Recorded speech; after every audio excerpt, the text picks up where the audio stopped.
how to share WhatsApp screen.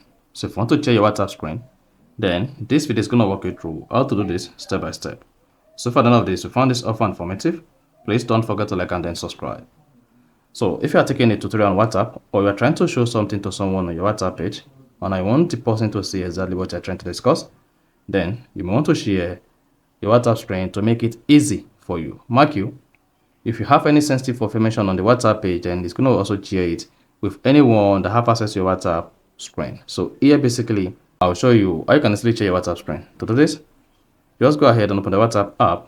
Now go ahead and make a video call to the person. Now, once the person picked up the video call to share your WhatsApp screen, all you just need to do is go ahead and click on these three dots. Then you're gonna see the strength of your internet connection here. Click on share screen. Then everything on your screen, including notifications, will be recorded. Enable do not disturb to prevent unexpected notifications. So just go ahead, make sure WhatsApp is selected, and then click on start broadcast. After the countdown, exit the page. Then you should see you are sharing your screen.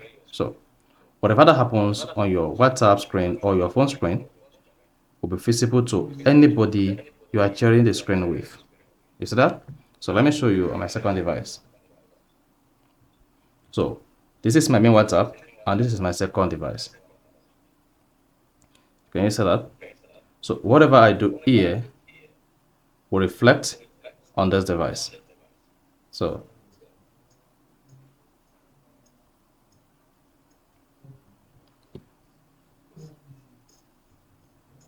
that is basically how to share WhatsApp screen.